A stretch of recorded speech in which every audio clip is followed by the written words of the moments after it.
Hello my fellow book addicts, Megan here, and time for another book review. Today, I'm going to be talking about The Battle for Skandia by John Flanagan, and this is book 4 in the Ranger's Apprentice series. So we pick up quite a bit after the last book. Will has come back to his senses, he is himself again, and he is trying to regain his strength before him and Evelyn try to get back home. And they're both kind of worried because they aren't sure that Will is going to be up to his full strength again by the time they need to get going, because they can't risk staying in this little hunting cabin for too long, because once the winter thaw really gets going, that cabin is going to be used by the Skandians again. And if they catch 2 captured slaves there, things are not going to be good for Evelyn and Will. And we also have Halt and Horse finally being able to make their way to Skandia. They couldn't for the longest time because the pass was blocked with the winter snow and all that, and it wasn't safe to travel. Then they had their own little dramas going on in their journey. So with the thaw, they're going to be able to slowly make their way back up there to try and track down Evelyn and Will. And sadly, Will and Evelyn's trip is not going to be smooth sailing from here. Their journey home is once again going to hit some snags. One day, Evelyn is out checking the snares that her and Will have set up for food, and she is kidnapped. And when Will realizes she hasn't returned back to the cabin, he gets worried and goes and tries to find her. And on their way to this pass to get into Skandia, Horse and Halt notice something off as well. The men who were manning, the pass, making sure no one comes in without their say-so and all that, they find every man there killed. And this is making Halt worry, because what happened, And he has an idea of who could have done this. And if he is right, this whole part of the world is going to be in for a heaping bit of trouble in the future. And even we see Eric is having some of his own problems as well. The Overjar of Skandia is getting kind of on his nerves, sending him off as like his muscle man to collect taxes that other jars are not paying. So he's not too happy about that, especially with raiding season coming up. He wants to get on his ship and go off and raid like a proud Skandian likes to do. But no, instead of fixing up his ship to get ready for raiding season, he's being sent off to gather taxes, which is not what he wants to do. So yeah, all I can really say now is this is a good continuation of this series. I love how there is never a dull moment, at least in my opinion, in these books. It's always interesting, there's always something going on, and I do like how we're switching characters' point of views to, get a fuller idea of what's going on in this universe. So yeah, there's not too much more I can say without giving spoilers. So, without further ado, I'm going to go into a more spoilery bit. So if you've not read this far in the series yet, I highly suggest you click away now and come back after you catch up. Alright, let's get right down to business, shall we? Evelyn is kidnapped by what is known as, I'm likely going to butcher this despite the fact that I did look up a pronunciation for it. She was kidnapped by a Temujin. They are horseback riding archers from the eastern steppes in this world's continent. And once before, a while back, they had their eyes set on this part of the world. And really it was pure luck that made them back off. And now, here they are back, and they're trying to finish what they started. And they are fearsome warriors. They're not someone you want to take on lightly. They are smart, they have some really good battle strategies, they're extremely good on horseback and fighting on horseback, and they are terrifying warriors. So yeah, they're trying to invade Skandia, take over, and they will not show any mercy. Will is so lucky, because he did follow the guy who kidnapped Evelyn, and he would not have been able to take them on his own, especially in his current state. But thankfully, Horse and Halt are also tracking this guy, because they want to know who killed the Skandian outpost guys, and be able to take the report back to their king, and, potentially alert Skandia too, because this is kind of all their problem. But Between the three of them, they managed to kill a few of the Temujin. Blech, I'm gonna keep stumbling over that. And save Evelyn. I think a couple got away too. And they get really lucky because Eric, who is being sent off to do some tax collecting duty with a small party of his own, run into this odd group too. And for a while he's worried because he's extremely paranoid that some members of his party are going to recognize Will and Evelyn. And they really don't need anyone kind of throwing a hasty fit over two escaped slaves on top of this bigger problem. And guys, can I just say I loved Holt and Eric's interaction.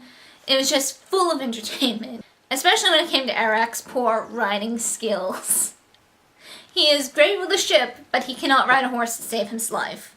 So, unfortunately, Holt and Eric realize that this is a huge problem. There's a huge army. The Temujin army that is staked out is huge. Like, there's no way the Skandians are gonna be able to beat them on their own. Especially with their, not quite so organized fighting style. The Temujin are really organized, they're archers, and they aren't afraid to sacrifice a few lives for the greater purpose. The Skandians, their battle strategy is basically charge and take out as many as you can. No real strategy at all. And Holt knows he can't exactly leave these guys to fend for themselves because if Skandia is taken out, his home country is going to be next. So better to stop the Temujin before they can get any further. So I gotta say, the Obojar, I liked him a lot in this book, surprisingly so. He has calmed down a bit from his son's death, and despite the fact that he's not a huge fan of the Rangers, he understands that they kind of need Holt's help to beat these Temujin. So he listens to Holt's advice, despite the fact that he's not too happy with it. But he will listen to the advice. He actually took a lot of it on, and when it came time for battle, he was impressed. And even Will came up with an awesome suggestion of training some archers of their own. They managed to recruit about 50, I believe, or so, of the former slaves, and though the Obojar wasn't too happy, he promised them and their families freedom if they helped fight. You know, he didn't really have much of a choice, so the slaves are willing to fight, but they want freedom. And if they don't get the freedom, but they are taught how to fight, they will turn on the Skandians. So, you know, because some compromises have to be made. So Will is in charge of this little archer squad, and just, I find it really impressive that this 15, 16-year-old kid is managing to do so well with these responsibilities that are thrust upon him. Like, for an apprentice, he has had a lot thrown at him. And he's handling it all surprisingly well. And you know, Horace and Evelyn are even helping him out with this little squad, and just the dynamic these three have is amazing. And the battle itself, how they managed to turn the tables on these Temujin, just, I was cheering internally the whole time while reading. Just the battle is awesome. You know, it went on for quite a bit book-wise. A little more than I would personally like. I'm not huge for reading battles because I just find myself getting bored.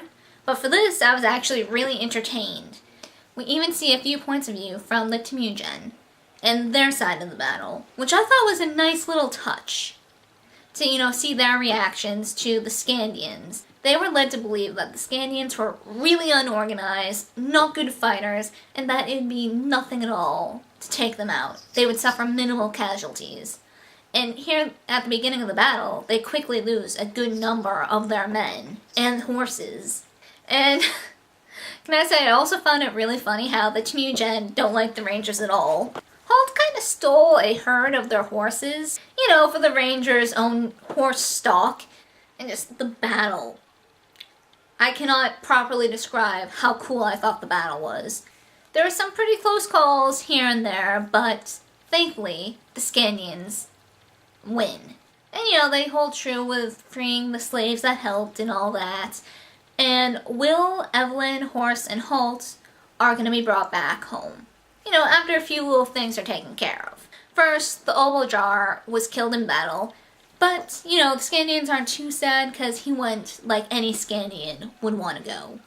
In battle, sword in hand, well, going berserk.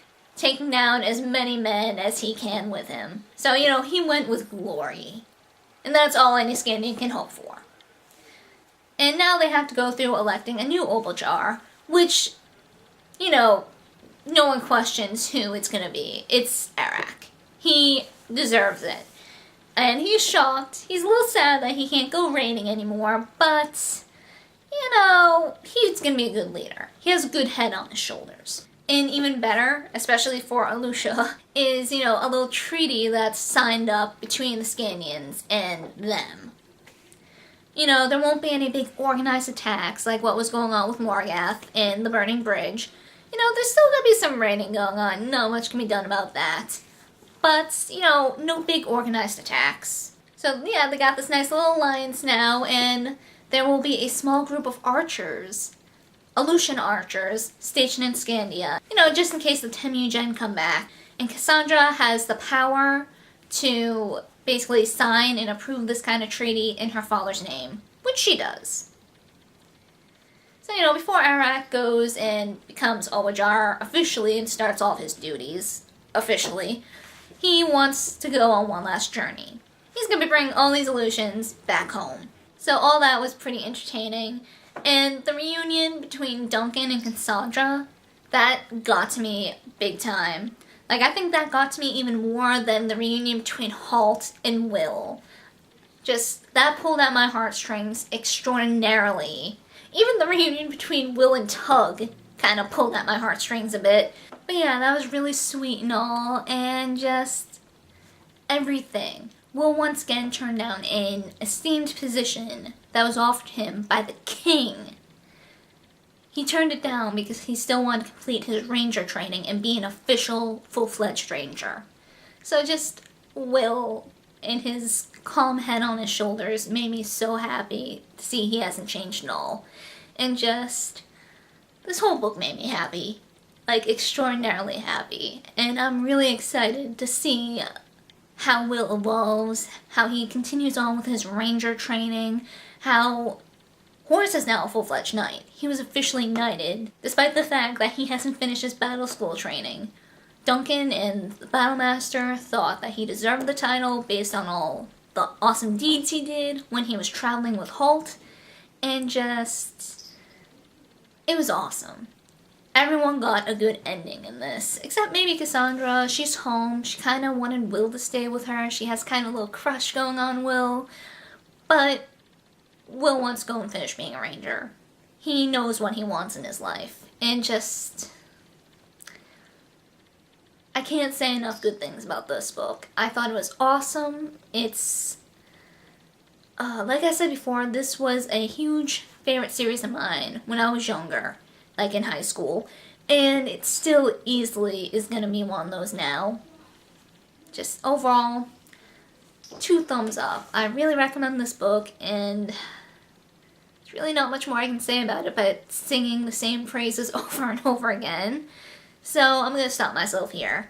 So yeah, once again, highly recommend it, and yeah, that is it for this book review, and I hope to see you guys next time. Keep on reading, my fellow book addicts. Keep on reading.